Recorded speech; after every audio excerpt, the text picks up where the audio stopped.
Tu as toujours l'objectif d'être dans ce groupe, donc un petit pincement au cœur. Bien évidemment que l'objectif de cette année, c'est d'être à la Coupe du Monde et de la gagner. Entre Bournemouth et West Ham, t'as Monaco qui vient au milieu. C'est la maison. Si j'ai la chance de l'intégrer un jour, un poste au milieu de terrain. Je suis polyvalent, franchement, je suis pas difficile sur le terrain. Je pense qu'il y a des joueurs qui auraient abandonné et moi j'abandonne pas. Je suis encore là et j'ai envie de le démontrer encore sur les terrains.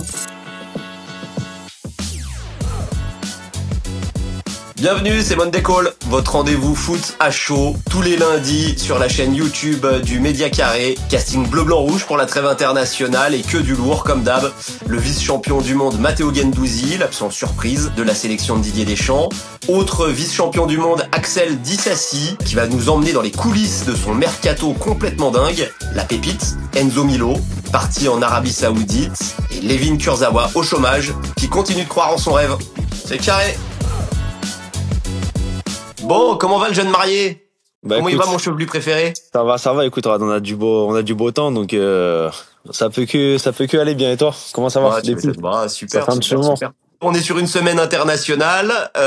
T'es évidemment un international, un vrai joueur de l'équipe de France, vice-champion du monde, etc. Je voulais prendre un petit peu de tes nouvelles et puis que tu me parles un petit peu du match. T'as toujours été des sélections dernières. Là, tu es pas dans celle-ci. Comment tu l'as pris? Est-ce que tu l'as bien? Comment tu l'as encaissé, quoi? Comment tu l'as digéré, le fait de pas être de pas être avec les copains sur le terrain ce week-end?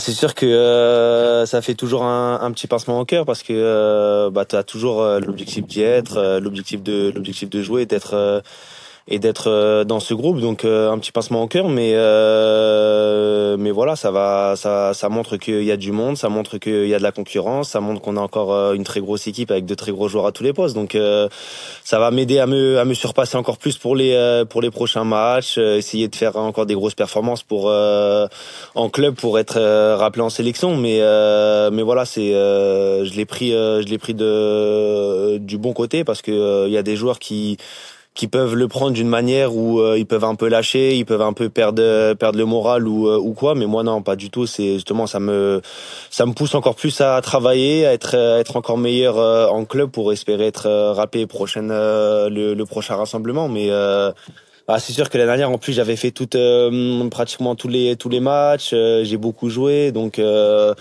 c'était très très positif et très encourageant pour la suite, mais voilà, le coach il a fait un choix et ça va être à moi de lui prouver que j'ai mon niveau pour être dans le groupe sur les prochains rassemblements. Et puis l'objectif de la saison, on va pas se mentir, il est pas sur ce match-là, d'abord il faut se qualifier parce que s'il y a pas de qualif, il y a pas de ça, c'est vrai, il faut d'abord se qualifier pour aller au mondial. Parce que c'est très bien tous les matchs internationaux, même si c'est ce que tous les gens disent de manière générale, mais c'est vraiment vrai. Il y a vraiment des matchs qui sont difficiles à jouer. Donc d'abord se qualifier pour la Coupe du Monde et ensuite bien évidemment que l'objectif de cette année c'est d'être à la Coupe du Monde et de la gagner. Donc ça va pas être facile parce que comme je dis, d'abord il y a les barrages, il y a les éliminatoires, les qualifs. Donc ça va être de tout donner sur ces matchs-là, les gagner et ensuite se projeter sur la Coupe du Monde, mais c'est sûr que c'est un objectif pour tous les joueurs. Alors parle-moi un petit peu du match.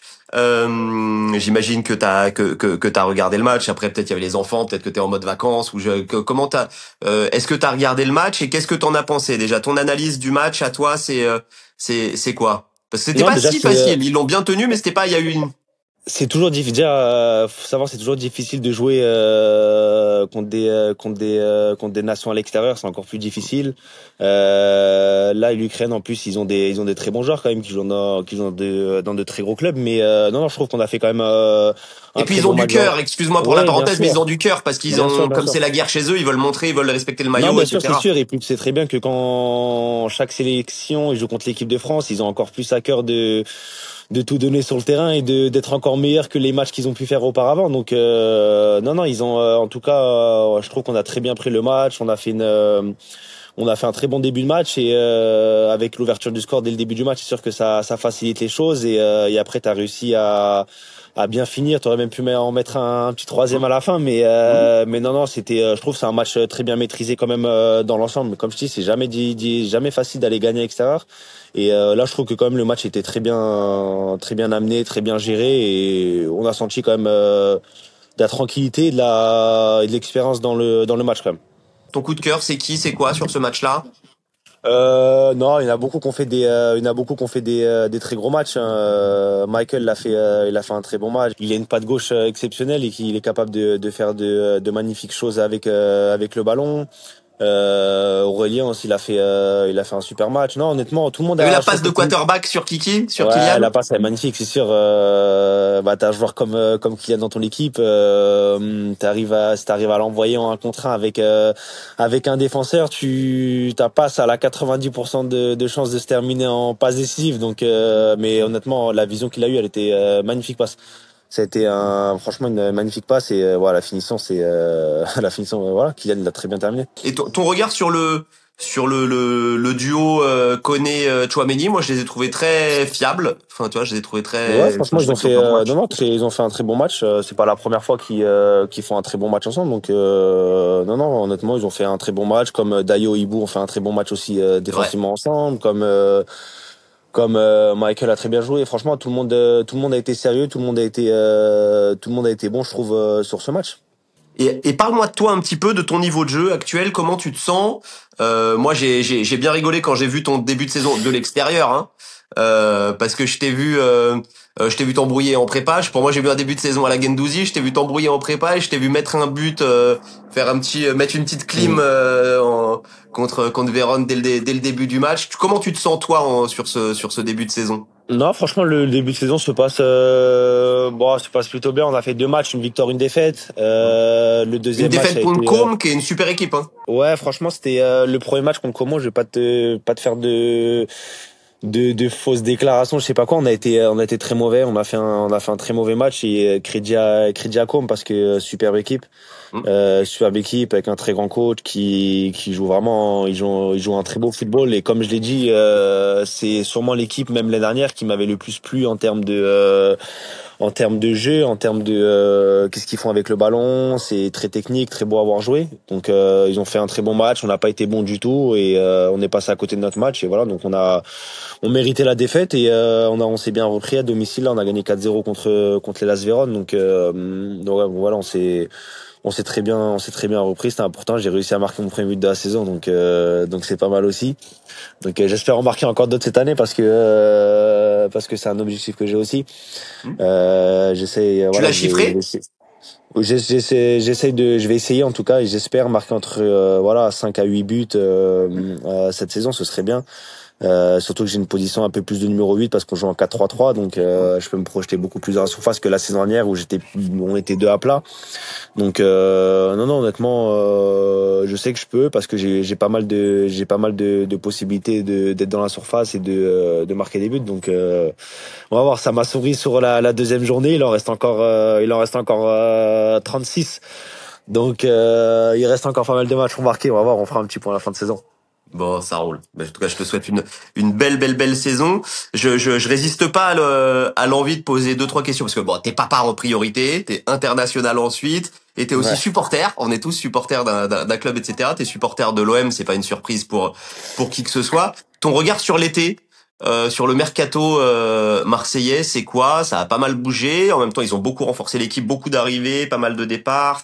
Ton regard déjà global sur le mercato marseillais, ton regard de supporter de l'OM, c'est quoi? T'es content?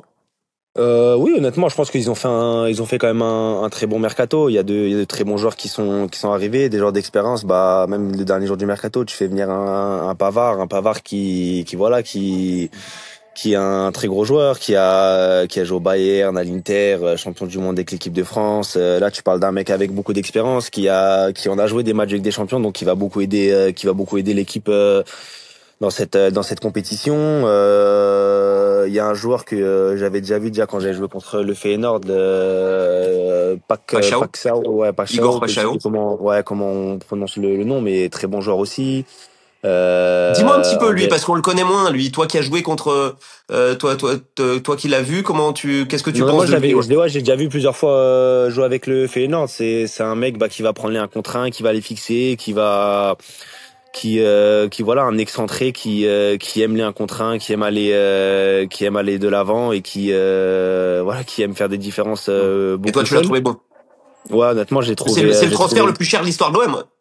Ouais, mais bon après voilà, les chiffres dans le foot d'aujourd'hui, ça veut un peu tout et rien dire, mais c'est sûr que c'est un joueur sur qui ils vont pouvoir compter parce que quand t'as un Greenwood à droite qui est capable de te faire des différences à 1 contre 1 et t'as aussi lui qui est capable de te faire des différences de l'autre côté, c'est sûr que sur les défenseurs de Ligue 1, ça va leur faire beaucoup de rôle. Et toi, l'affaire Rabiot, comment tu l'as vécu de loin? Alors d'un côté, toi, ça te fait un concurrent en Ah plus aussi, t'as réussi à refaire revenir Aubameyang, qui est Alors ça, aussi, c'est fou, bien sûr.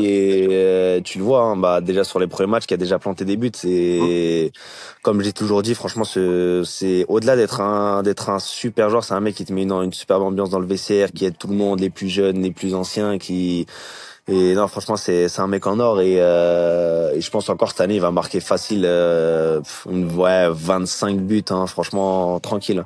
Peu importe l'âge qu'il a, tu le vois, toujours aussi efficace dans le but, il répète les efforts, il court et il se travaille beaucoup pour l'équipe. Donc, très intéressant d'avoir, comme si tu l'avais gardé parce qu'au final, il était parti 1 an, donc, il est parti qu'1 an. Mais d'avoir fait revenir un mec comme lui, c'est magnifique. Ça roule. L'affaire Rabiot, t'as compris, t'as pas compris, t'étais déçu, t'étais pas déçu, qu'est-ce que t'en as pensé? Il revient en Italie, Honnêtement, là, où il est.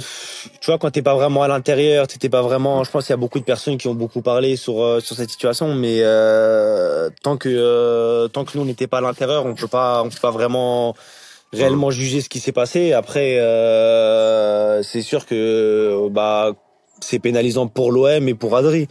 C'est les deux. Je pense que ça fait plaisir à personne cette séparation. Après.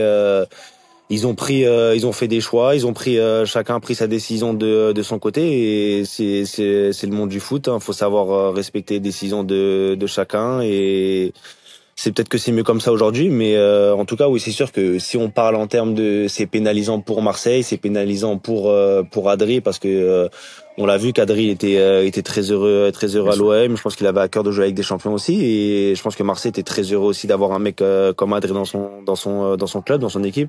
Parce que déjà c'est un mec très professionnel et qui a fait une très bonne saison l'année dernière, qui a ramené aussi l'OM en Ligue des Champions. Donc je pense que ça fait plaisir à personne cette situation. Après faut respecter les décisions des uns et des autres et si aujourd'hui c'est comme ça, c'est que voilà, c'est que ça devait se passer comme ça et en tout cas je pense que Adri fera encore du très bon Adri au Milan. Je jouerai contre lui au Milan, donc j'espère qu'il fera pas du très bon Adri contre nous.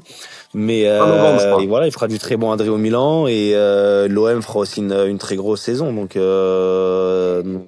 voilà, c'est dommage pour les deux, mais je pense que les deux ont très bien réagi, ont très bien rebondi. Bah, merci beaucoup. Toi, qu'est-ce qu'on peut te souhaiter sur cette saison?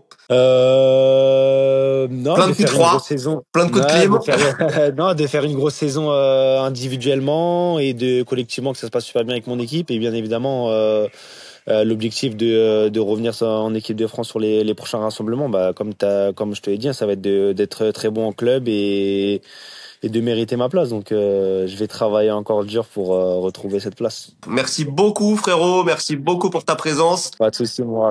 On se recapte très vite. La bise chez Avec grand toi. plaisir. Ciao, ciao, Gros bisous, bisous, mon frérot. copain. À bientôt. Ciao, ciao. Axel, comment ça fait plaisir. Ça fait plaisir de te voir. Comment va l'un des mecs les plus cool du football game? L'un des plus beaux sourires. Tranquille? Ça va, tranquille, et toi? Tranquille, joie et bonne humeur. Super content de te voir. On va parler beaucoup de ton été, parce que t'as eu un été un peu bizarre où je voyais ton nom qui était envoyé à gauche, à droite, et finalement t'es resté à Chelsea, donc tu vas tout nous expliquer. Mais d'abord, l'actu de ce week-end aussi, c'est l'équipe de France. C'est une semaine internationale.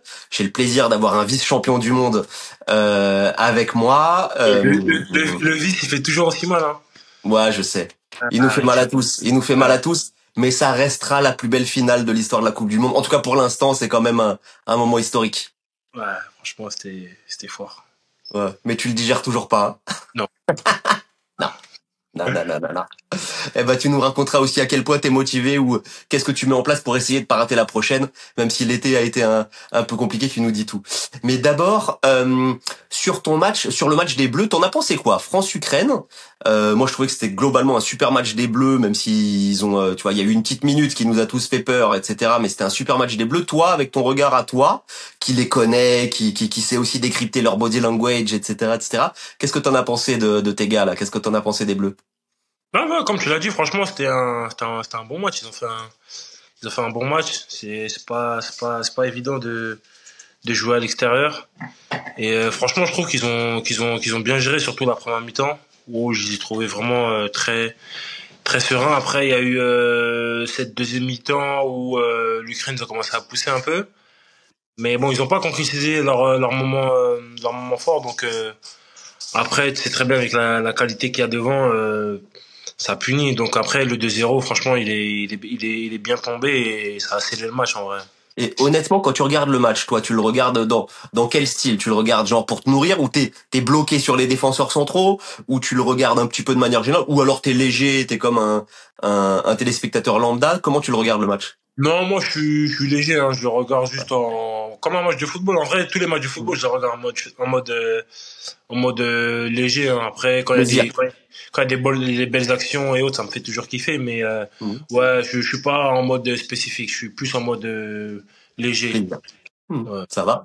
Parce que, on va pas se mentir, moi je sais pas ce que t'en penses, mais pour moi, les défenseurs centraux de l'équipe de France, t'as l'impression que vous êtes 8-10 à pouvoir jouer dans n'importe quelle sélection. Tu vois, quand tu regardes l'Espagne, tu vois, c'est deux Français, quoi, tu vois, qui sont titulaires en Espagne. Enfin, tu vois, vous êtes un paquet quand même. Rien qu'à Chelsea, frérot, c'est un truc de ouf. Tu vois, il y a Benoît, il y a toi, il y a Wesley. Enfin, tu vois, c'est dingue. On a l'impression que c'est vraiment. Est-ce que c'est pas le poste le plus fourni en équipe de France déjà? Et après, tu vas me dire qu'est-ce que t'as pensé de Dayo et de Hibou Konaté, que j'ai trouvé très bon. Bah moi je pense que c'est une très belle chose. Hein. C'est une très belle chose déjà d'avoir beaucoup de qualité à ce poste-là. Après, je trouve aussi en attaque ils sont vraiment pas mal. Tu vois, avec les Hugo qui arrivent, les Cherki, Ça pousse. c'est vraiment pas mal. Marnes aussi, je suis très content pour lui. Mhm. Je l'ai vu commencer à Monaco. Mhm. Et là, après sa saison l'année dernière, je suis très content pour lui. Mhm. Et pour revenir sur le match de Hibou et Dayo, franchement, ils ont fait un match très très très très solide les deux. Après, ils se connaissent très bien. Et non, eux aussi c'est des valeurs sûres. Donc j'espère qu'ils vont continuer comme ça. En gros, parle-moi un peu de ton été, parce que ton été, je vais te parler français, j'ai rien compris. Je sais pas ce qui s'est passé. Je voyais ton nom a été associé à plein de clubs. T'as eu plein de possibilités en Première Ligue, en France, peut-être ailleurs, mais je suis pas au courant. Mais la Première Ligue et la France, ça, je suis au courant. Et puis finalement, t'es pas parti. Donc d'abord, explique-moi quelle est ta situation aujourd'hui à Chelsea et quel était ton objectif cet été et pourquoi ça s'est pas fait. Bah mon objectif cet été c'était de partir, retrouver un projet où je pouvais on va dire m'épanouir, jouer un peu plus. Et actuellement ma situation c'est que voilà je continue à m'entraîner. Là j'attends d'être fixé un peu parce que il y a la trêve donc voilà tout le monde est un peu à droite à gauche. Mais je pense que d'ici la semaine prochaine, je vais être fixé par rapport à mon futur, par rapport à comment ça va se goupiller. Et... Avec Chelsea, tu veux dire? Savoir si tu vas pouvoir jouer un petit peu ou s'ils comptent pas du tout sur c'est toi, ou c'est ça? un peu tout ça, ouais, les entraînements, le loft, pas le loft, je veux Ouais, parce qu'on savoir. t'a vu on t'a vu dans un vestiaire Tu l'as vu le vestiaire, hein? de DH, hein. Ah, le vestiaire, il est dingue. Mais bon, ouais, c'est comme ça, ça fait partie du foot aussi, mais bon. Ça rappelle les bons vieux souvenirs à Villiers-le-Bel, là. C'est clair. Et puis le ballon il est rond partout, hein. Le Ouais, le ballon ballon, c'est le il est même rond partout, là. partout. Ouais, Ça, le ballon, il est rond partout. ça c'est Mais les sûr. douches, mais les douches, c'est pas les mêmes, hein. Est-ce qu'il y avait l'eau chaude? C'est pas les Est-ce qu'il y mêmes. avait l'eau chaude déjà? Ouais, ça va, au moins, Ouais, ça va? ça va. Alors, dis-moi, parce que j'ai vu que tu avais reçu 3 offres de clubs de Première Ligue. Je crois que c'est West Ham, Bournemouth et Sunderland. Et j'ai lu que tu avais refusé les offres. C'est quoi qui est vrai? C'est quoi qui est pas vrai? Effectivement, ces 3 clubs-là étaient intéressés. Hmm. Après, chronologiquement, ils sont venus différemment. Je dirais que le premier, je crois que si je me rappelle bien, ça a été Sunderland. Ok. Ça a été Sunderland. Après, ça a été Bournemouth. Et après, ça a été West Ham. West Ham. Mais West Ham, c'était vraiment le dernier jour. À la fin. Quand Ayef Aguerd est parti à l'OM, j'imagine. Ouais, il y a eu ça. Il y a eu après celui qui est parti finalement à West Ham de Brighton. De base, il devait aller à Crystal Palace. Et après, avec le transfert aussi de Gueye, ça, franchement, c'était mélangé, c'était bordélique un peu. Mais si je prends chronologiquement les choses, Sunderland, quand ils sont arrivés, de l'extérieur, beau projet. Promu qui a investi beaucoup cet été. Ouais, Promu qui a investi qui a beaucoup investi, beaucoup de Français. Mais ils sont arrivés assez tôt dans le mercato. Du coup, moi, ma réflexion, elle était pas avancée plus que ça. Okay. Du coup, j'ai pas forcément donné suite, même si l'intérêt, il était valorisant quand même, parce que, comme je t'ai dit, il y avait le coach là-bas est français, et donc voilà, il y avait pas mal de bonnes choses. Ensuite, je dirais que le plus gros, c'était et le plus intéressé, c'était Bournemouth. Ok. Ça fait un beau projet aussi cet été, qui a beaucoup recruté. C'est ça. Bournemouth qui arrive, je crois, une semaine avant la fin. Ok. Une semaine, 10 jours avant la fin. Où ils arrivent en m'expliquant un peu le projet, comment l'équipe joue et autres. Et Bournemouth, ma réflexion est différente par rapport à Sunderland, où je me dis pourquoi pas. Où je me dis pourquoi pas. Du coup, je fais toute la semaine comme ça avec Bournemouth. Et West Ham, comme je t'ai dit, ça arrive à la fin. Mais entre Bournemouth et West Ham, t'as Monaco qui vient au milieu. Je sais. Et toi, ça te fait kiffer ça à ce moment-là. Et là, tu me prends par les sentiments. Tu vois? Du coup, quand t'as Monaco qui arrive au milieu des deux, tu dis Monaco, où j'ai passé franchement 3 années incroyables. Là, t'as explosé. Ouais, j'ai explosé. En fait, quand Monaco ils arrivent, tous les souvenirs ils reviennent. Tous les souvenirs ils reviennent. Et tu vois, même en parlant avec ma famille, tu vois, même eux, quand je vais là-bas, tu vois, ils venaient me voir souvent. Et ça veut dire que même eux, ils sont pris d'affect, tu vois. Donc t'as Monaco qui arrive et ouais, et là la réflexion elle est, tu vois, elle change. Du coup ça devient ta priorité. Ouais, franchement tout était moi dans ma tête, je me suis dit Ligue des Champions, tu connais des petits, t'es chez toi, t'as chez moi, je suis bien. T'es sûr qu'on va compter sur toi aussi, parce que c'était des prêts aussi les autres, et donc tu savais que en prêt, tu sais, ça peut être plus compliqué, alors qu'à Monaco. C'est ça que j'allais t'expliquer aussi. Monaco aussi, c'était un prêt. Oui. Mais t'es chez toi. Ouais, c'est ça. Et c'est ça que j'allais t'expliquer par rapport à la différence par rapport aux autres, et par rapport au passé que j'ai eu à Aston Villa. Donc si tu veux, le prêt, je me suis rendu compte qu'un prêt, peut-être en tant qu'offensif c'est différent, mais moi le prêt que j'ai vécu en tant que défenseur central et autres, c'est très complexe. Et moi c'était la première fois que je partais en prêt. Et si tu veux, en prêt, c'est comme si je te disais tu faisais partie de la famille, mais tu fais pas vraiment partie de la famille.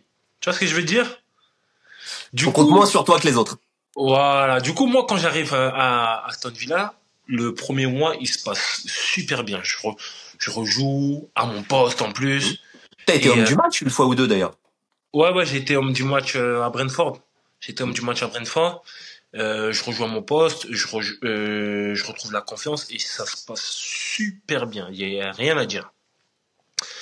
Maintenant, quand on avance un peu plus dans la saison, il y a les enjeux un peu plus cruciaux et autres,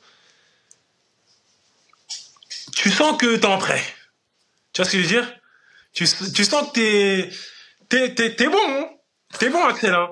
Mais va un peu sur le côté voir un peu, tu vois. Et c'est ça l'histoire qui s'est passée sur la fin de mon prêt à Aston Villa. Le fait aussi que je joue pas mon poste sur des matchs sur des matchs clés. Tu vois, par exemple le match contre le PSG où je rentre à la mi-temps, tu vois, je suis pas bon, je sais quand je suis pas bon ou autre, tu vois. Mais le fait que avant ça, tu vois, je Mais t'es pas bon poste. ouais, je suis pas mon poste. En fait, le match d'avant, je commence la mi-temps centrale et après je fais la deuxième mi-temps arrière droit. Après la semaine d'entraînement, des fois je faisais des semaines d'entraînement, je faisais toute la semaine de défenseur central, le week-end je jouais arrière droit. Des fois je faisais toute la semaine arrière droit, je jouais défenseur central. Tu vois ce que je veux dire? T'es la pièce rapportée, frérot. Tu vois ce que je veux dire ou pas? Donc voilà. Et après moi je suis pas contre la polyvalence. Moi je suis pour la polyvalence, mais faut que ça soit défini. Tu vois, tu t'entraînes central, tu joues central. Tu vois ce que je veux dire? Et du coup, voilà comment ça s'est passé sur la fin de mon prêt. Et après, pour revenir un peu sur cet été, quand t'as Bournemouth, Sunderland ou bien West Ham qui arrive, forcément, moi, dans ma tête, j'ai ça. Et sur ce prêt à Aston Villa, j'ai beaucoup appris que des fois, l'herbe, elle n'est pas forcément plus verte ailleurs. Tu vois ce que je veux dire? Des fois, même, ça peut être... t'arrives dans un truc où tu te dis, ah là, je vais être bien, je vais me relancer ou autre, mais t'es en prêt. Ça veut dire que t'es en mode... t'es pas un actif du club. Ça veut dire si on doit sacrifier quelqu'un, tu vas être le premier à bouger, tu vois. Du coup, moi, sur ma réflexion par rapport à ce club-là, j'étais comme ça et je voulais pas partir pour partir ou bien partir dans un truc où je me retrouve encore dans un truc quand ça se passe mal ou je sais pas, t'es pas un actif du club et on te met sur le côté. Par contre, Monaco, où je connais, Où t'es où connu. là-bas les gens me connaissent, que ce soit les dirigeants, même le coach, adjuteur, avec qui, avant de partir à Chelsea, j'ai pu faire la préparation, avec qui on s'entendait très bien. Je connais, tu vois, quand les premières rumeurs ont commencé à sortir, le team manager de là-bas, il m'a envoyé un message, il m'a dit alors tu rentres à la maison, tu vois. Donc c'est la maison. Donc forcément, quand Monaco ils viennent, je suis pas dans la même En plus, réflexion que. Paul Pogba, Ansu Fati, beau recrutement, il garde Marnes, enfin, tu vois. Tu vois ce que je veux dire? Tu vois ce que je veux dire? Donc, je suis pas quand Monaco ils viennent, je suis pas dans la même réflexion que Bournemouth, que West Ham ou bien que Sunderland, parce que tous ces enjeux-là, tous ces aspects-là, pardon, ils rentrent en compte, tu vois. Donc, Et c'est là qu'il se passe un truc de ouf. C'est là que pour nous, enfin que moi j'ai halluciné sur qu'est-ce qui se passe, pourquoi ça se fait pas Monaco. Bah le truc de ouf qui se passe, c'est que en parallèle, je crois que Chelsea, il leur reste un prêt international. C'est ça. C'est que c'est limité le nombre de prêts internationaux. Ouais, c'est limité. C'est limite. Et du coup, t'as Jackson qui va se faire au Bayern. Et à Monaco, si je me souviens bien, je crois qu'ils arrivent juste avant que ça soit officiel avec Jackson. C'est-à-dire que quand ils arrivent, Jackson, t'as les rumeurs et autres, mais c'est pas encore défini. Donc, moi, je suis en mode, vas-y, ça va être lui ou moi, tu vois. Et du coup, Jackson, ça se fait. Ça se fait. Ça se fait. Et du coup, je suis en mode, ah, putain. Donc là, faut trouver des solutions avec Chelsea, tout ça. Ça passe. Sauf que, 48 heures après, je sais plus si c'est 48 heures après, il y a le fameux épisode de Jackson où Chelsea l'appelle rentre. Moi je suis là, je suis comme ça. Oh. Je suis en mode oh. C'est pour moi. Maintenant quand Chelsea disent ils veulent rapatrier Jackson lui aussi maintenant il dit il rentre pas. Maintenant moi je suis là en mode oh. Rentre.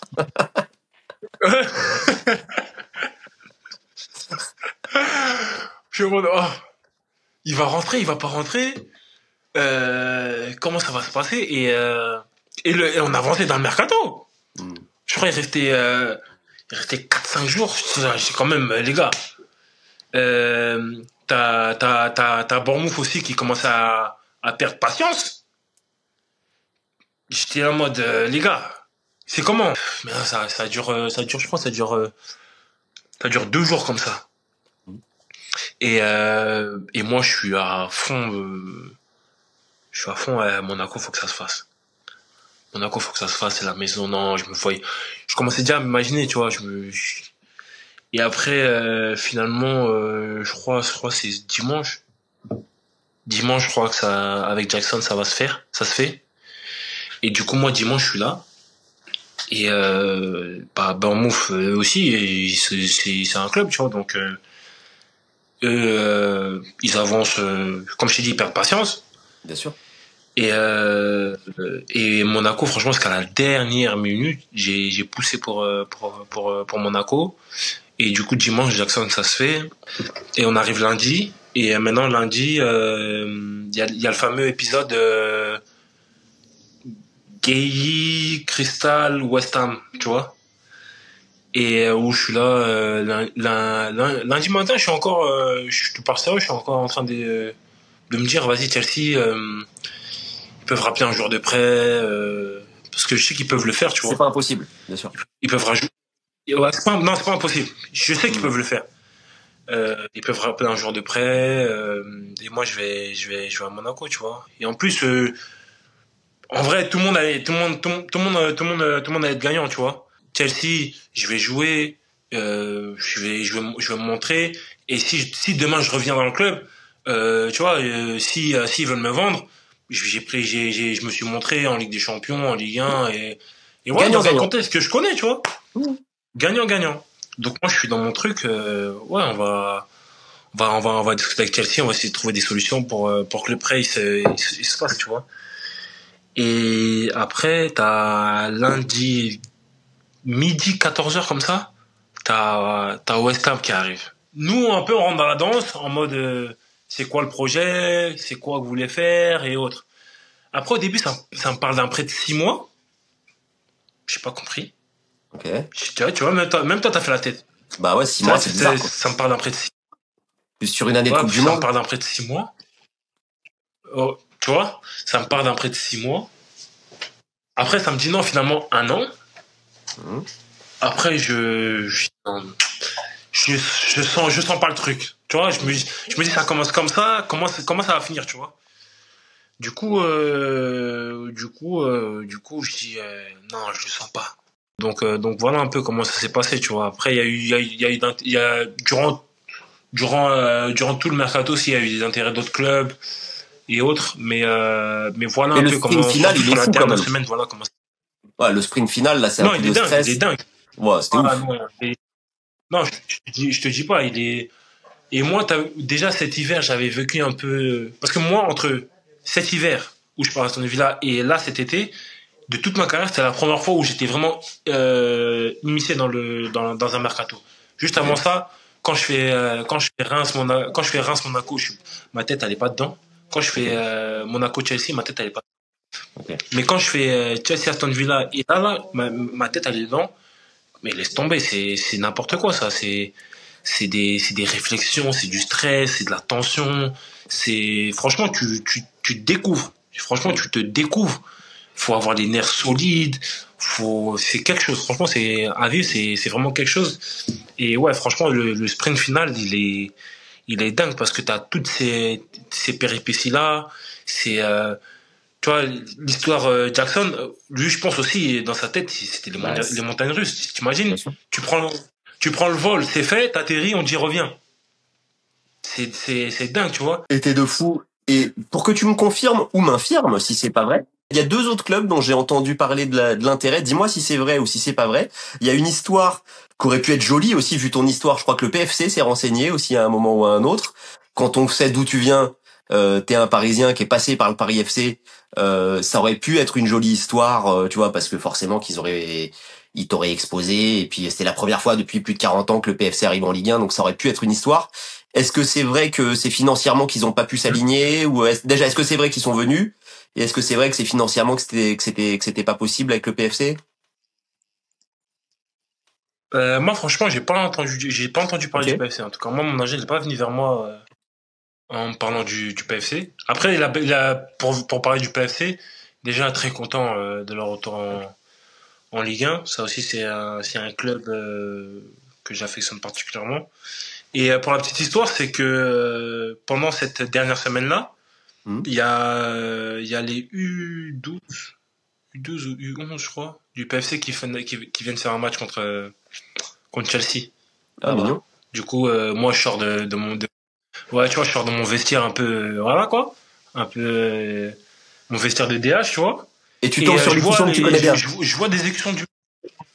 Ouais, je me suis dit, mais qu'est-ce que le PFC vient de faire ici, tu vois? Et après, on me dit que non, ils sont là, ils font un match contre les U12 de Chelsea. Donc, du coup, je vais voir le match quand même, tu vois. Et là-bas, je rencontre Giovanni, le chauffeur de bus, qui était déjà au PFC quand moi j'y étais, tu vois, en Mignon. 17, en 19, ou Ah, même trop avec bien. les pros, tu vois. Du coup, je suis avec lui, je suis super content, on parle, oh, ça va, Axel, ça, nanana. Après, il m'explique, il me demande un peu, ouais, c'est quoi ta situation ici, tu vois. Et je lui explique un peu, voilà, là, je suis là, je m'entraîne à part, mais voilà, quoi. Et après, ce que tu viens de me dire là, il me dit ça, il me dit, ah, ce serait bien que tu reviennes à la maison aussi, tu vois, tout ça. J'ai dit, franchement, ouais, pourquoi pas, tu vois, on sait jamais, je lui dis, on sait jamais, tu vois. Mm. Après, financièrement, si ça t'est possible de le faire ou pas, je sais pas. Mais voilà, pour la petite histoire. Ouais. Et j'ai lu intérêt de l'OM, que l'OM se serait intéressé à toi cet été. C'est vrai, c'est pas vrai? C'est arrivé jusqu'à tes oreilles ou pas? Non plus. Non plus. Non C'est pas plus. arrivé à tes oreilles. J'ai Ok, pas, ça. j'ai pas eu d'écho comme quoi, Donc ça devait pas être très sérieux. c'était, Ça devait pas être allé très loin ou, ouais, je t'es sais pas au pas. courant. Ok, ça Mais en va. tout cas, c'est pas venu à mes oreilles. Ok, ça va. Et alors, explique-moi un petit peu. Donc du coup, bon, donc là, t'es joueur de Chelsea. Il y a pire dans la vie que d'être joueur de Chelsea. Hein. Donc voilà. Mais donc tes objectifs cette année, tes ambitions, c'est quoi cette année? Parce qu'on est une année de Coupe du Monde, on va pas se mentir. Hein. Ouais, il y a ça qui rentre il y a ça qui rentre en jeu, tu vois. D'où ma réflexion où je voulais vraiment retourner à la maison, à Monaco, tu vois. Mais bon, mes objectifs, bah écoute, comme je te disais au tout début, là la semaine prochaine, je pense avec Chelsea, on va s'asseoir et on va essayer de voir un peu ce qu'on peut faire, quoi. Quelle est la suite des choses. Et après, en fonction de ce qui va sortir de cette réunion, euh, voir où on en est, tu vois. En tout cas, moi, pour l'instant, je sais que, voilà, tu vois, là, physiquement, je suis bien. Cet été, j'ai bien bossé. Je me sens bien physiquement. Je suis fit. Je continue à m'entraîner. Donc, en vrai, là, comme tu l'as dit, là, je reste un actif de Chelsea. Donc, juste voir, là, comme je t'ai dit, c'est la trêve. Mm. Et les internationaux, ils sont partis. Je crois que même les dirigeants, ils sont partis après le mercato. Donc, quand la semaine prochaine, quand tout le monde va revenir un peu au compte-gouttes, on va s'asseoir et parler et voir ce qu'il en est, quoi. En tout cas, la Coupe du Monde 2026, c'est toujours in the line of fire. Enfin, tu vois, c'est toujours un objectif pour toi, quoi. C'est un truc que t'as dans la tête. Ouais, c'est pas parce que je suis dans cette situation-là que je me dis que c'est mort, quoi, tu vois. Bref, c'est vrai que c'est pas le meilleur départ. On va pas se mentir, tu vois. On va pas se mentir, mais après, tu sais très bien dans le foot, franchement, dans le foot, ça va tellement, ça va tellement vite. Tu sais pas ce qui peut arriver dans un mois. Il y a tellement d'inconnus dans le football. Mais ouais, mais le plus important là pour l'instant, c'est que voilà, on s'assoit et qu'on ait une idée claire sur quoi faire pour les prochains mois, quoi. C'est une belle plongée dans les coulisses d'un mercato, dans la vraie vie des joueurs, parce que vous, on vous voit juste sur papier glacé. Et bah c'est intéressant de voir aussi bah tous les jets que vous prenez. Enfin, tu vois, oh là là, le doute, le ah oui, mais non, etc. C'est ta vraie vie, c'est votre vraie vie. Merci beaucoup à toi. En tout cas, ça fait plaisir de te voir avec le sourire. On te souhaite une bonne saison. Et puis, tu sais à quel point le foot ça va Toujours. vite. Hein. Merci en tout cas, merci d'avoir pris le temps et j'espère à Merci bientôt. à toi. Bon Enzo, super content de te voir. Comment tu vas? Bah ça va très bien. Hein. La nouvelle vie, c'est comment alors? Ah franchement, Bien. ça se passe bien. Il fait chaud en ce moment.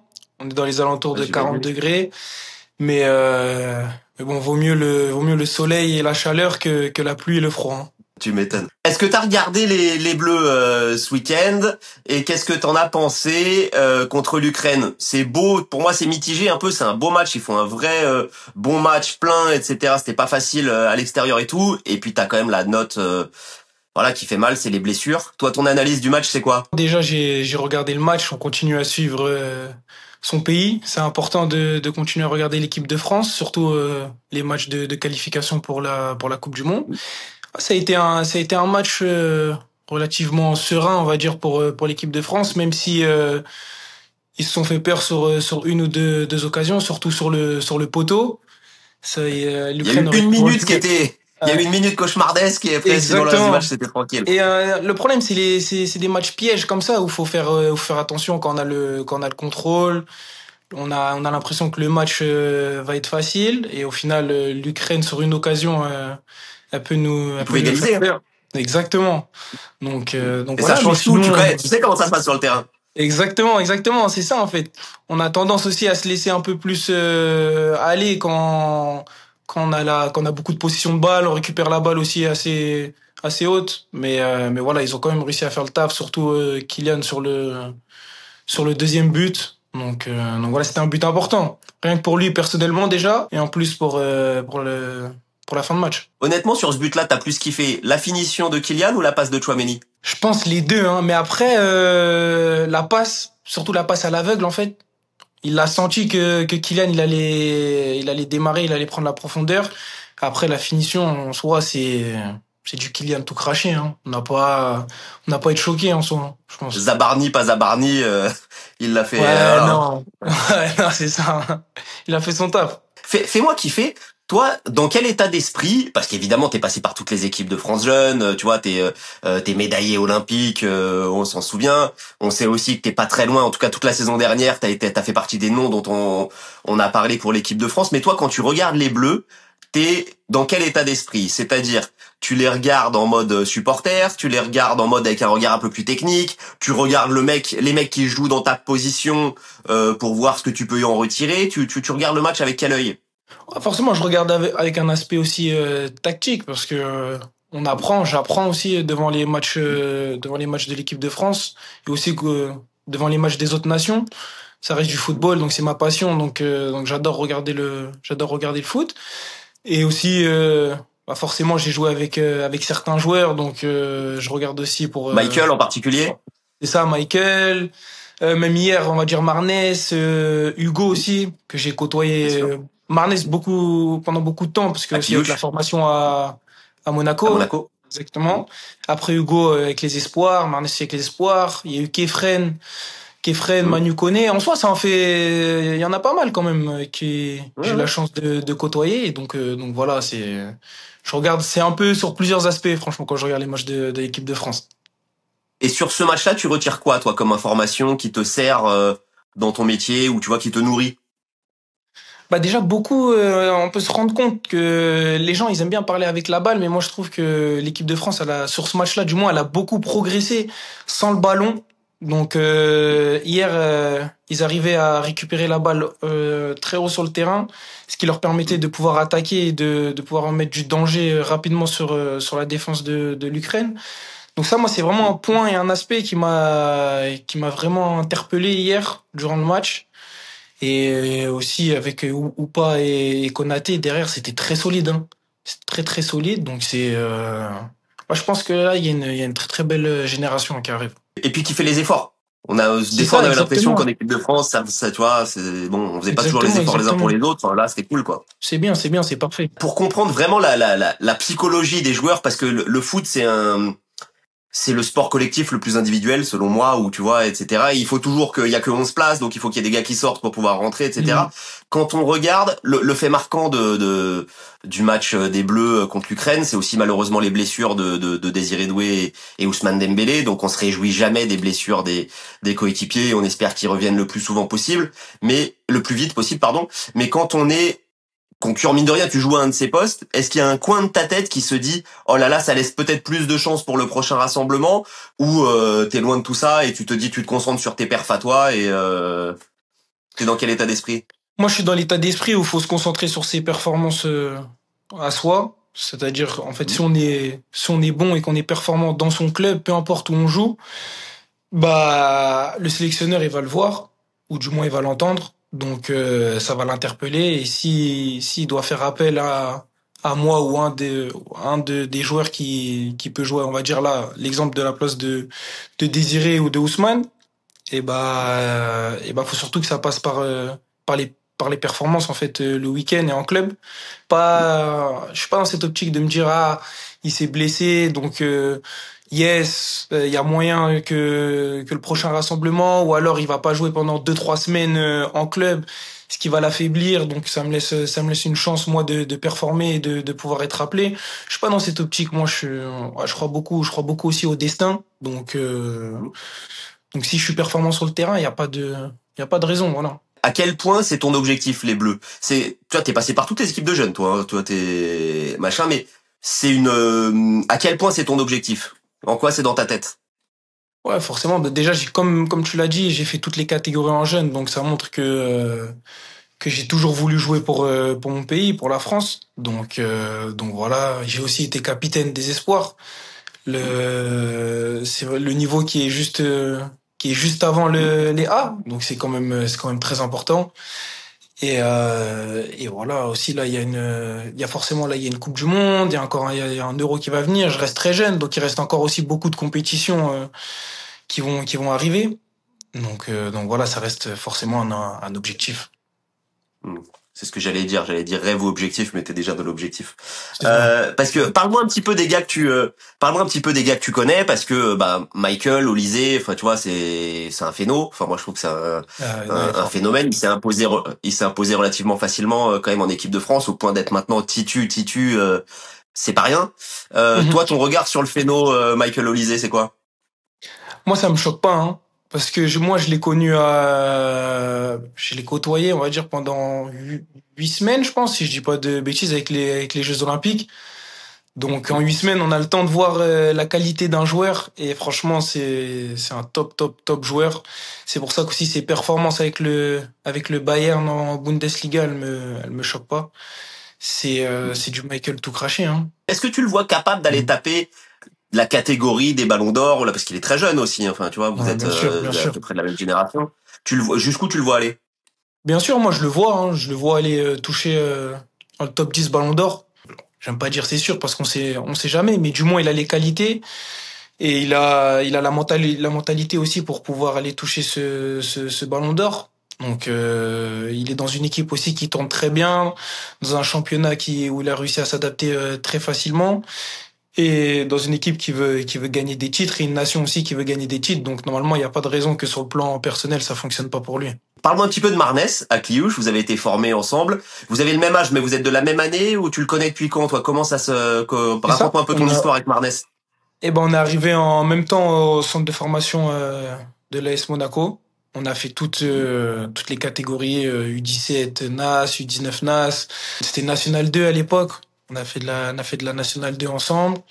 Et après, on a côtoyé le monde pro, mais pas très longtemps parce que quand lui il est arrivé, c'est l'année où je suis parti à Stuttgart, où j'ai déménagé, c'est ça exactement.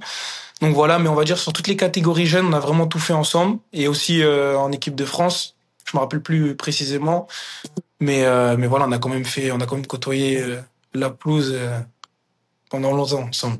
Vous avez quel type de relation? Vous étiez potes, et à quel point, qu'est-ce que tu penses de lui, toi, niveau ballon? Parce que vous avez des petites Bien sûr. similarités, c'est-à-dire que vous avez explosé assez tard, Mhm. tous les deux. Mhm. Raconte-moi un petit peu. Non, franchement, au niveau ballon, top top joueur, qualité intrinsèque vraiment vraiment exceptionnelle. Et voilà aussi, comme j'ai dit, il se sent bien à Monaco. Il est aussi dans une équipe qui tourne bien, avec un coach qui l'apprécie. Il joue là, ça va faire deuxième saison consécutive aussi en Ligue des Champions, donc c'est important pour son développement. Et après sur le plan personnel, forcément c'est un ami, c'est un copain. quand on est passé par le centre ensemble. On a fait, voilà, on était dans la même classe aussi. On était dans la même classe. Ok. Donc, voilà, on a fait C'était un tout bon ensemble. élève? C'était un bon élève, Marnès? On était à côté, on était au fond de la classe, nous. On était au fond de la classe. Près du Je sais radiateur? pas si c'était des bons, ça faut demander aux profs si c'était des bons élèves. Je peux pas, Te je casse peux pas, on pas a vous en compris. dire Ouais. plus. C'est impossible, ça. Non. Raconte-moi ta Voilà. meilleure anecdote de formation ou de jeune pro avec Marnès, ça peut être marrant. Meilleure anecdote qu'on qu'on a aime bien. fait. Moi, je pense mes meilleures anecdotes avec lui, hein. Ah, c'était à l'école, hein. Espagnol, c'était drôle en espagnol avec lui. Il comprenait rien en espagnol. Il comprenait vraiment rien. Si on le voit aller dans un grand club espagnol, si on le voit rebondir au Real ou au Barça, on rigolera sur ça. Ouais. C'est fini, c'est fini, c'est fini. Va falloir qu'il rappelle la prof et qu'il roule bien les airs parce qu'il avait du mal. T'as été étonné de le voir rester à Monaco parce qu'on a parlé de lui, tu vois, Monaco l'avait valorisé à 70 millions d'euros. T'as été étonné de le voir rester ou t'es content de le voir rester? Étonné, franchement, je sais pas. Après, je pense que lui, forcément, il a choisi la meilleure solution pour lui. Peut-être qu'il avait des touches autre part et qu'il pouvait partir. Après, c'est pas du tout un mauvais choix de rester à Monaco. Comme je l'ai dit avant, il va faire sa deuxième saison consécutive en Ligue des Champions. C'est un titulaire indiscutable. C'est un joueur du 11. Donc, de la 18R. Donc, forcément, moi, je pense que pour son développement, c'est parfait d'être resté à Monaco, surtout que là, en plus, il a eu la chance d'être appelé en sélection avec les A, avec une année de Coupe du Monde. Donc, je pense que voilà, hein, s'il veut participer à la Coupe du Monde, faut jouer. Et pour jouer, il sait qu'il va jouer à Monaco, s'il fait le taf sur le terrain. Donc, moi, je pense que le choix sportif, il a été très bon sur ça. Et un petit mot sur Hugo Ekitike que t'as vu, qu'on voit tous exploser en première ligue. Bon, déjà l'année dernière en Bundesliga, Ouais, et ça t'avais pu forcément. le voir de près.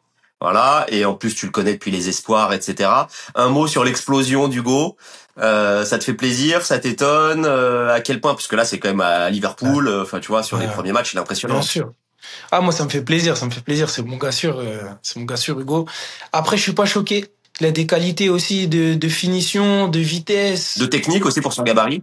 Bien sûr, de technique aussi, c'est vrai, parce que pour sa taille, etc., franchement, un attaquant de pointe, on va pas lui demander de faire des passements de jambes, des virgules. S'il arrive à le faire, tant mieux, mais voilà. Le plus important, c'est qu'il marque des buts. Et Hugo, il sait faire marquer, et il sait marquer. Donc, forcément, il a tout, en fait. C'est ce qu'il a toujours voulu, jouer en première ligue et jouer pour Liverpool. C'est quelque chose d'exceptionnel. Toi, dis-moi, parce que t'es un joueur assez polyvalent, le public français t'a pas énormément vu jouer. On t'a vu en Champions, notamment contre le Real, où on t'a vu, tu vois, voilà, là, c'est là qu'on t'a un peu découvert, et puis aussi avec les JO, on va pas se mentir. Mais t'es un joueur polyvalent, t'es un joueur qui est capable de jouer relayeur, t'es un joueur qui est capable de jouer 10, t'es un joueur qui est capable de jouer côté.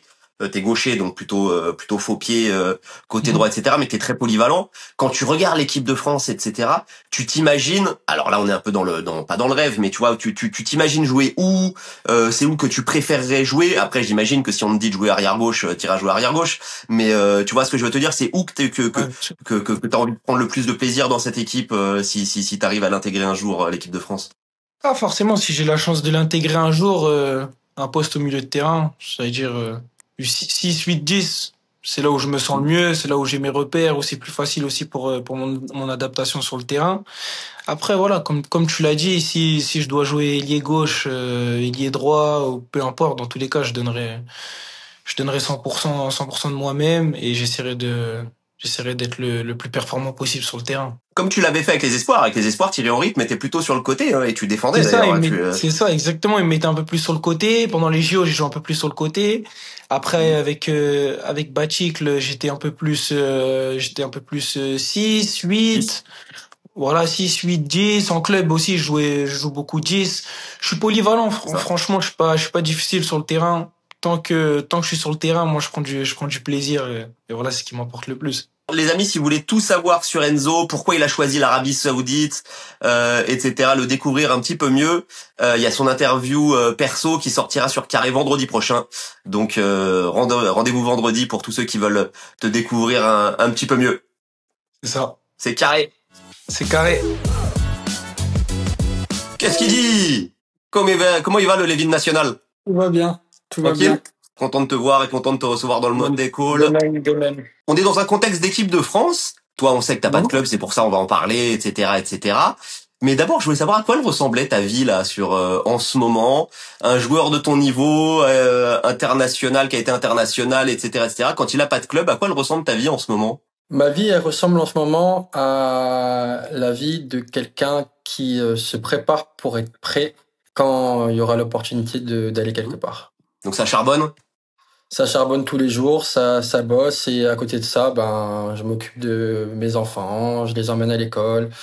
J'essaye aussi de profiter à un max parce que c'est des moments, mes enfants sont très petits, donc c'est des moments qui marquent. Et quand tu joues au foot tous les jours, ben, il y a des moments que tu ne vis pas.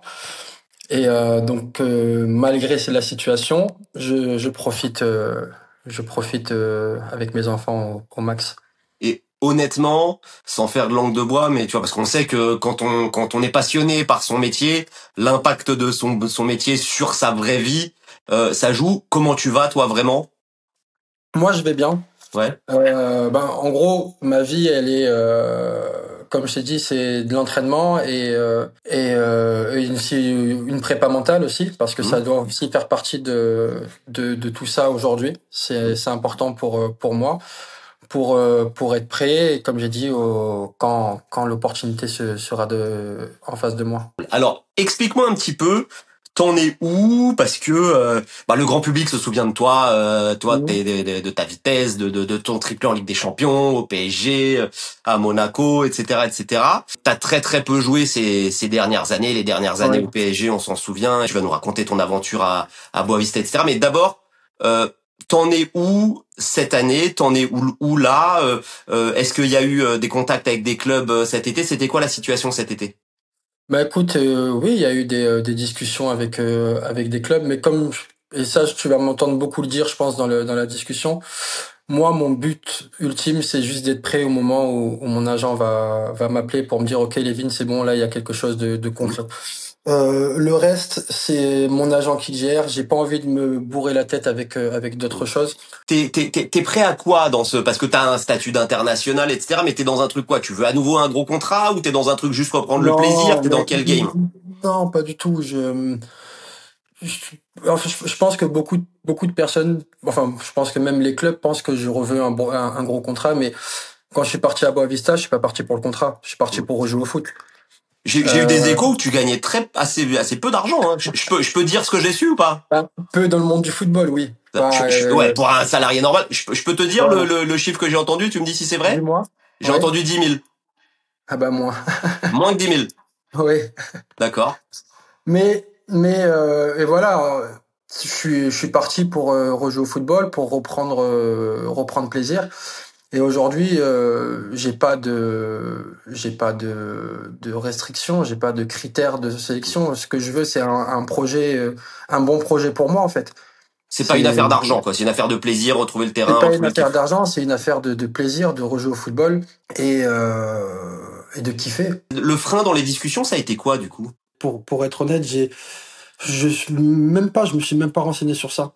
D'accord. Je voulais qu'en fait lui, il me dise, OK, là il y a cette opportunité là, certes il m'a parlé de certains clubs, mais et des discussions, mais tant que la discussion n'était pas OK, on veut l'avoir au téléphone ou truc et pour le signer, bah je voulais rien savoir parce que je savais. Et il y en a pas eu ça? Il y a pas eu des contacts plus avancés? Non, il y a pas eu de contacts plus avancés. Il y a eu des contacts, des discussions, mais ça s'est toujours passé entre lui et les clubs. Moi, j'ai été clair avec lui et lui aussi il était clair avec moi. C'est qu'on s'est mis une règle, c'est que tant qu'il y a rien de concret, ne m'appelle pas pour me dire c'est tel club ou intéressé, tel club ou intéressé ou tel club te veut. Je voulais juste me rester concentré sur ma prépa et parce que c'est ce qui m'avait manqué avant d'arriver à Boavista. Et oui, donc, ce qui a fait que Boavista, on va en reparler d'ailleurs de l'expérience parce que ça a l'air d'être une sacrée expérience, ça va être un sacré bordel. Mais pour finir sur cet été, t'as eu le plus dur pour toi, ça a été quoi? Est-ce que t'as eu des refus étonnants ou des trucs auxquels tu t'attendais pas? Parce que si tu dis c'est pas une affaire d'oseille, tu vois ce que je veux te dire? J'ai pas eu de refus, j'ai pas eu, enfin, quand je dis j'ai pas eu de refus, c'est que J'ai les discussions et comme je t'ai dit, j'ai voulu être au courant de rien. Mon but, c'est juste d'être prêt. Et là, je peux être prêt si demain on m'appelle. Ok, Tu c'est vois? ça la question. Et aujourd'hui, Bah t'es prêt? voilà. Bah aujourd'hui, je suis prêt. Je suis pas prêt comme un joueur qui a fait une pré-saison, Bien sûr. etc. Mais je suis, à la différence d'avant Boavista, je suis prêt à pouvoir m'entraîner et à pouvoir jouer quelques minutes, etc. Ok. Et Ok. le terrain ne remplacera pas une préparation avec un prépa et trois quatre personnes autour, tu vois. Oui, oui. Mais à la différence à la différence aussi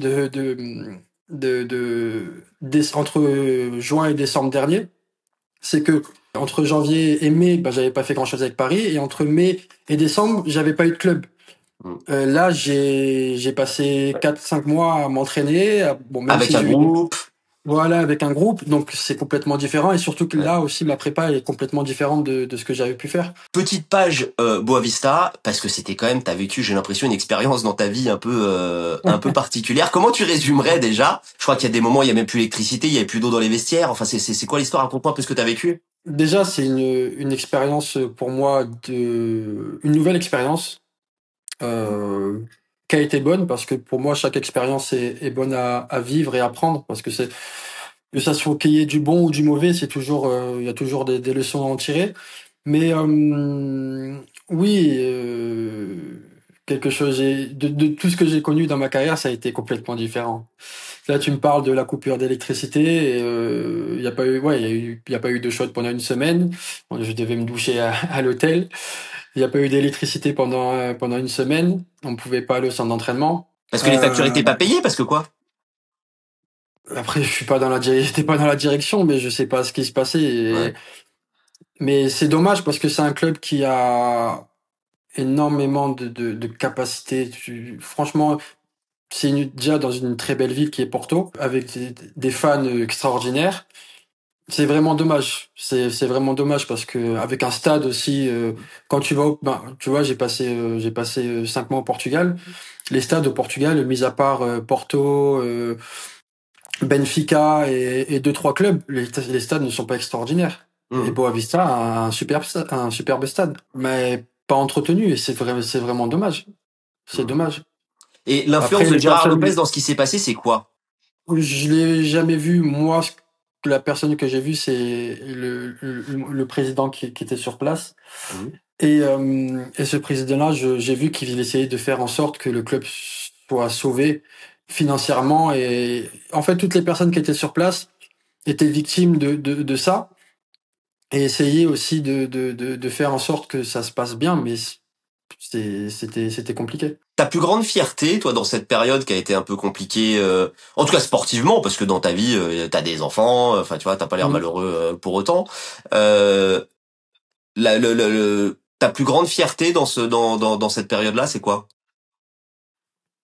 De garder ce truc dans la tête d'avoir toujours gardé cet objectif de revenir en fait. Et Mhm. ça, je pense que pour un footballeur, c'est pas facile. Ben moi, je la garde et elle est encore là. Tu vois, ce truc que t'as envie de retrouver, ben je l'ai. Donc, et je pense qu'il y a des joueurs qui auraient abandonné, Mhm. tu vois. Et moi, j'abandonne pas. Je suis encore là et j'ai envie de le démontrer encore sur les terrains.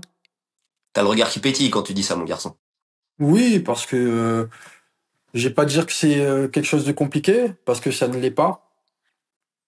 Quand je dis ça ne l'est pas, c'est que on connaît tout ce qui peut se passer dans le monde, donc je vais pas être là à me plaindre. Mais le football, c'est quelque chose que j'aime et quand tu dis que j'ai les yeux qui pétillent, pardon, c'est que j'ai envie de retrouver ce carré vert et de me refaire plaisir, de refaire plaisir à mes proches et de pouvoir profiter au max. Est-ce que t'as fait une connerie dans ces années-là? Est-ce qu'il y a il y a un choix que tu regrettes? Est-ce que t'as dit non à un club et après coup tu te dis putain j'aurais dû Non. machin? Est-ce qu'il y a ton plus grand regret sur cette période-là, c'est quoi? Je retiens que les bonnes choses et ce qui a pas été bien fait, ça a été juste des leçons pour moi qui m'ont fait évoluer, qui m'ont fait grandir en tant que sportif, en tant que humain, en tant que père de famille aussi. Et Tu dirais que ça t'a mis du plomb dans la tête? exactement. Hmm. En fait, j'ai pas envie de fonctionner avec les regrets parce que Déjà, ça me mettrait dans un bad mood. Tu vois, si je commence à me dire, oui, putain, pourquoi t'as pas fait ci alors qu'il faudrait faire ça? Non, tout a été fait. Je peux pas revenir en arrière. Je suis fier de ma carrière et elle est pas finie. Et il faut avancer, tout simplement. Il faut avancer. Je vais retrouver quelque chose, j'en suis sûr et certain. Ton plan idéal, Maintenant, ce à moi serait d'être quoi? patient. J'ai pas de plan idéal. Ouais. J'ai pas de plan idéal. J'ai pas de plan idéal. Tu vois, je pensais à ma famille. J'allais dire être dans un endroit où il y a une école une très bonne école pour mes enfants. Voilà mon plan idéal, ça serait quoi, tu vois?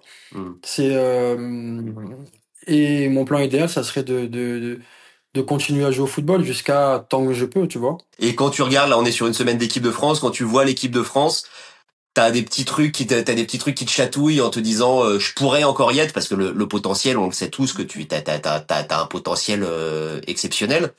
Tu te dis, j'aurais pu y être encore, ou t'es passé à autre chose? Quand tu vois tes concurrents, quand tu vois Lucas Hum, Digne, quand tu vois Théo Hernandez, Lucas Hernandez, etc., qu'est-ce que tu te dis? ils ont continué à jouer, ils ont continué à jouer au haut niveau, ils ont été réguliers. Donc non, je pense pas à ça. Je Mhm. regarde, je suis content pour eux. Mhm. J'en ai des fois certains par message et quand c'est bien, je les félicite. Quand c'est moins bien, ben je les encourage. Donc je suis derrière, je suis encore en contact avec plein de joueurs malgré que je sois chez moi et que j'aille bosser sur des terrains un peu dans Paris, tu vois. Mais et il y en a aussi qui prennent des nouvelles de moi. Qu'est-ce qu'on peut te souhaiter pour finir? La santé, de retrouver un club et de reprendre plaisir sur un terrain de football. C'est juste ça. Merci beaucoup à toi. C'est carré.